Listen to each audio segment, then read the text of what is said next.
I am dumbfounded.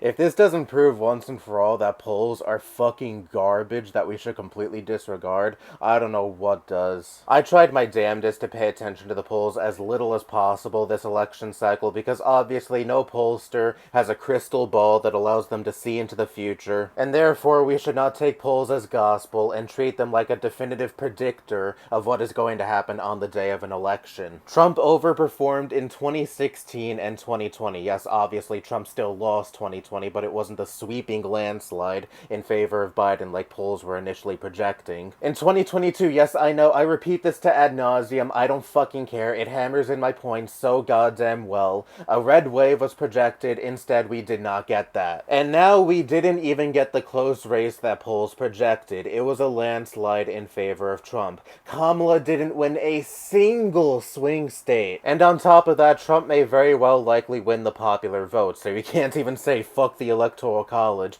in this election cycle. I believe I even said before on this channel, I didn't think Trump had a chance in hell of winning the popular vote. I was dead fucking wrong, I'm sorry. But admittedly, I am not squeaky clean when it comes to believing in polls. I fell for that Iowa poll that came out during the weekend that said Kamala was up +3 in the state, which initially painted good news for Kamala's chances in the swing states also, but that can be thrown in the garbage too now. I could direct my ire towards much of the electorate in this country thinking it was a good idea to give this contemptible piece of shit a second shot, and trust me, I still do have some words for them. But I have to direct most of my ire towards the DNC for fumbling the ball catastrophically again. You've had a decrepit sack of shit in the White House for almost 4 years whose cognitive decline was already evident even before he won the presidency. And instead of accepting the reality that this fucking guy, whose brain was already soup in 2020, has noticeably rapidly deteriorated these last 4 years,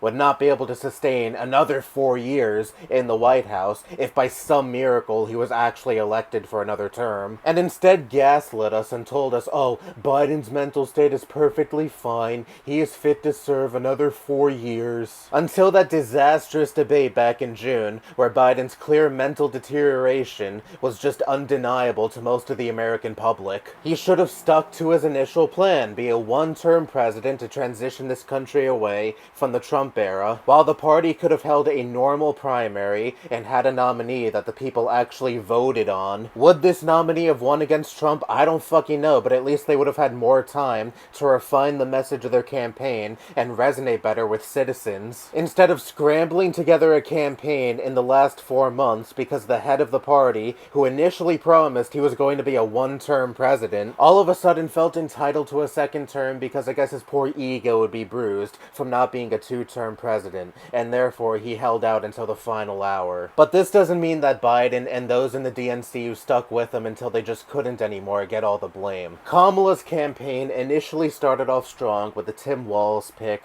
and the aggression towards Republicans, and then that all petered out after the convention. And then Kamala's campaign began embracing Dick and Liz Cheney with open arms, 2 toxic political figures who are despised even within their own fucking party. Because we want to build unity with the Republicans, you know, the political party that now has no problem talking about how degenerate you supposedly are for your sexual orientation, or your gender identity, or your skin color, or your political views, etc. Throw all of that aside, let's instead be allies with the warmongers, one of which being one of the key architects of the illegal wars the Bush administration is now reviled for. How well did that messaging turn out? Let's see. 95% of Republicans still voted for Trump. Instead of courting the base that you already fucking have, you tried to chase this mythical, silent majority Republican demographic that are sick of Trump's antics that simply does not fucking exist, as if saying mythical didn't make that clear enough. This was precisely when Kamala's polls began to take a downturn, because people don't fucking care about this unity shit anymore, and people were warning that this could bite Kamala's campaign in the ass, and it fucking did. Donald Trump is easily the most polarizing figure in modern American politics, but guess what?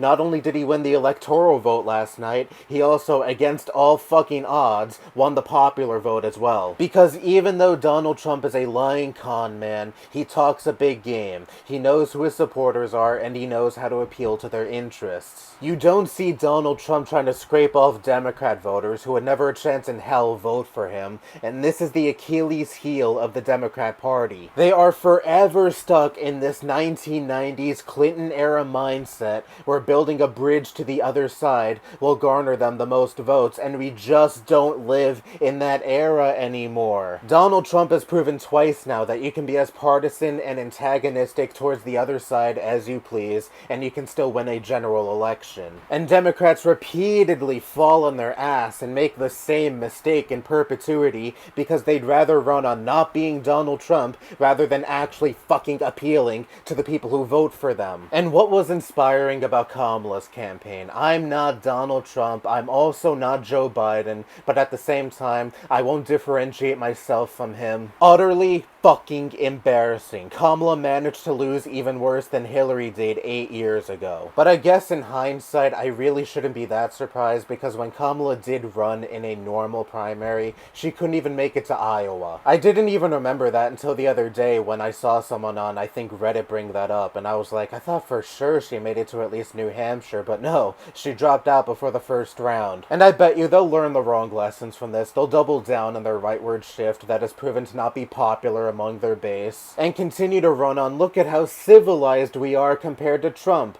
Come over to us, near non-existent Republicans who would consider voting Democrat. But for as much grief I could give the Democrats, this is ultimately still what most of the electorate who showed up on election day wanted. The 90-plus criminal charges and convictions didn't matter. Attempting to overturn the previous election's results, inciting an insurrection, and still denying said election's results to this day didn't matter. Saying shit like, if you vote for me, you'll never have to vote in an election again, didn't matter. Project 2025 didn't matter. What other conclusion could I possibly come to besides just this country is very clearly fucked? All of you quote-unquote moderates who voted for Trump in the end better not fucking complain when his tariffs inevitably worsen inflation, or if even a fraction of Project 2025 is implemented, or if we get a national abortion ban, or if in 4 years from now Trump is either like, no, I'll go for a third term, or if by some miracle we have a real election in 4 years from now, a Democrat manages to win,